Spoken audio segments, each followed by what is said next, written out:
तो देखिए, बिहार की मिट्टी का जो वर्गीकरण है वो मुख्य रूप से दो भागों में किया गया है। अच्छा। उत्तरी बिहार की मिट्टी और दक्षिणी बिहार की मिट्टी। और ये विभाजन गंगा नदी के आधार पर है ना? बिल्कुल। गंगा नदी राज्य को लगभग दो बराबर हिस्सों में बांटती है और इसी वजह से मतलब दोनों क्षेत्रों की भौगोलिक संरचना और नदियों के प्रभाव के कारण यहाँ की मिट्टियों में काफी भिन्नता पाई जाती है। बिल्कुल।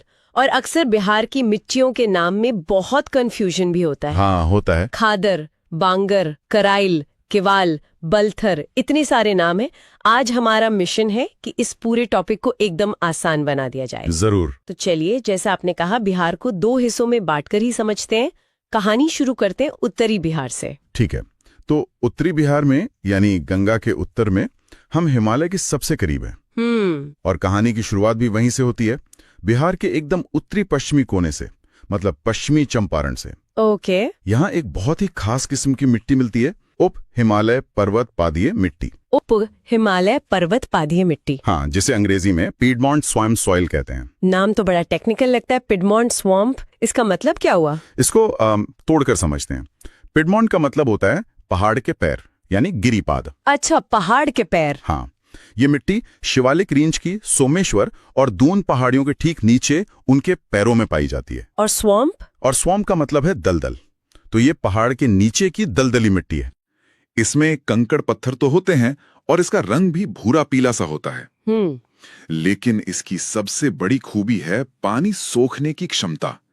ये नमी सोखकर दलदली हो जाती है। और धान की फसल को क्या चाहिए? ढेर सारा पानी। तो इसकी यही दलदली प्रकृति इसे धान की खेती के लिए एकदम परफेक्ट बना देती है।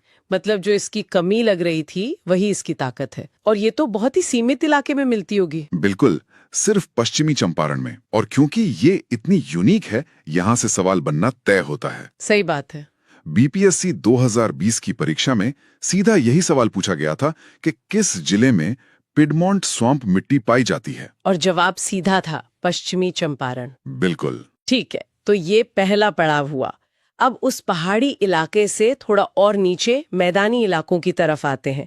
नेपाल बॉर्डर के साथ साथ एक पतली पट्टी में कौन सी मिट्टी है? उस पट्टी में हमें मिलती है तराई मिट्टी। तराई? हाँ, जैसा कि नाम से ही जाहिर है, ये हिमालय की तराई में यानी तलहटी में मिलती है।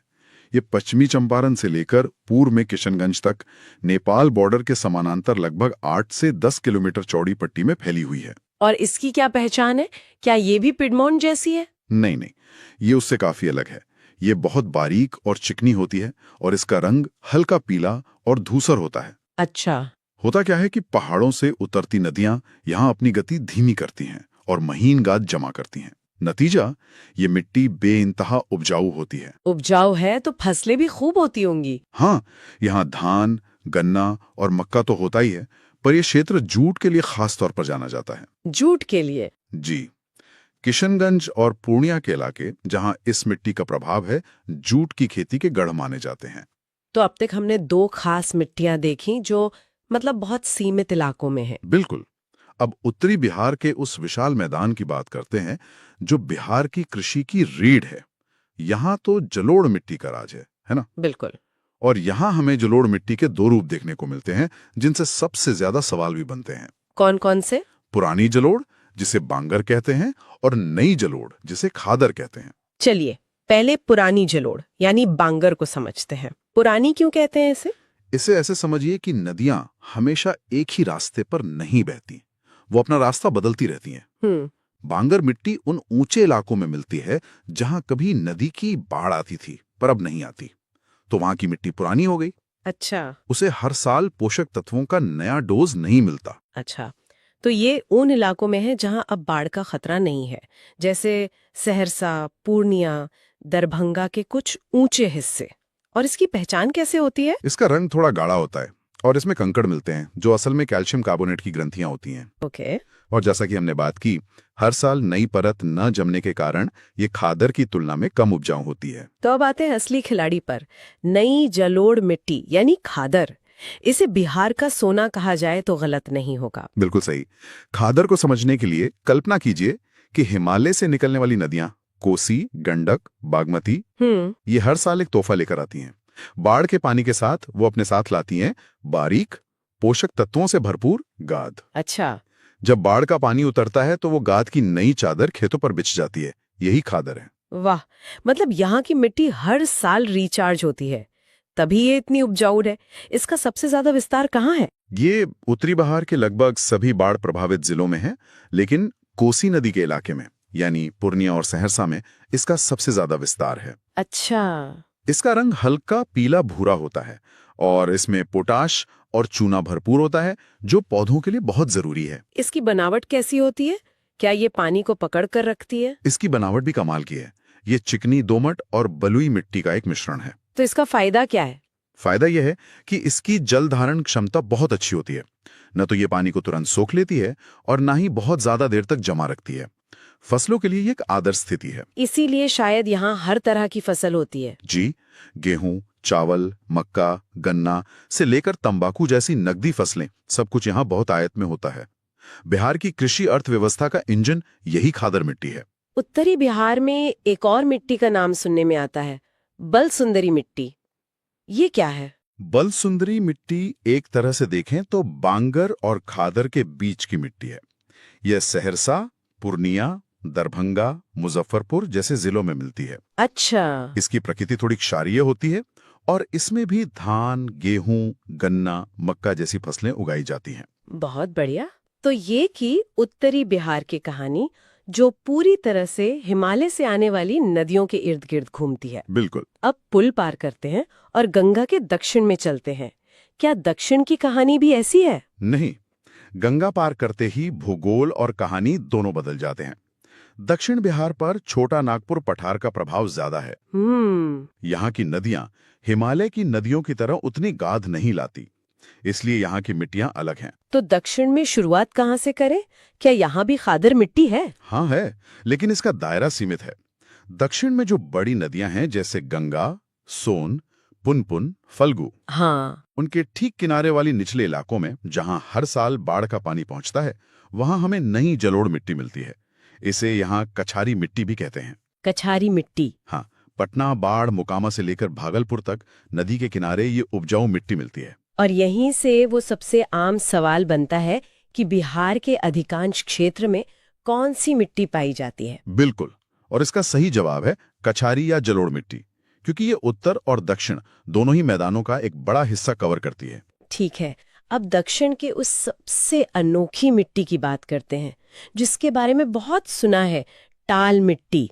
ये टाल क्या बला है? टाल शब्द का मतलब ही है निचला या धसा हुआ क्षेत्र। अच्छा। आप पटना से ट्रेन पकड़कर पूर्व की ओर जाइए तो बरसात के बाद आपको गंगा के दक्षिण में समानांतर चलती हुई पानी की एक विशाल पट्टी दिखेगी।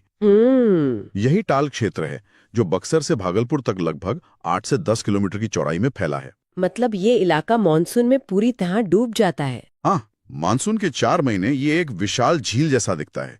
गंगा का पानी फैलकर इन निचले इलाकों में भर जाता है। तो यहाँ खरीफ की फसल तो हो ही नहीं सकती? बिल्कुल नहीं, जैसे धान वो यहाँ नहीं हो सकता। फिर तो ये किसानों के लिए एक अभिशाप हुआ।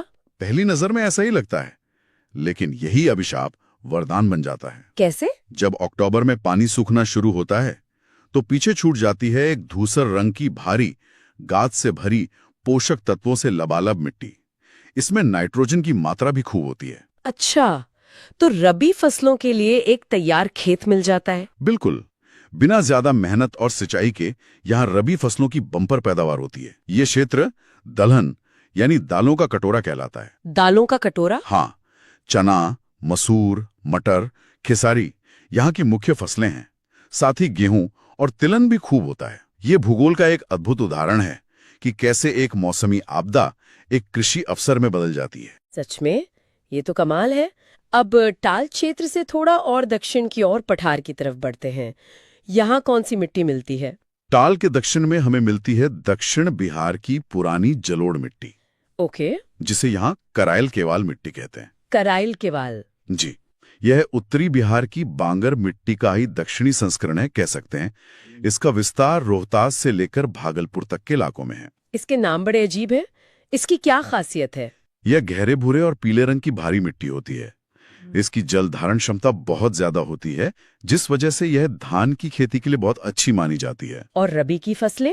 हाँ, इसमें रबी की फसलें भी होती हैं, जैसे गेहूं, चना और अलसी। इससे जुड़े कुछ सवाल भी काफी पूछे जाते हैं ना। जी हाँ, जैसे एक बार बीपीएससी ने पूछा था कि पुरानी जलोढ़ मिट्टी का भंडार किस क्षेत्र में पाया जाता है, तो विकल्पों के अनुसार जवाब था पटना और गया।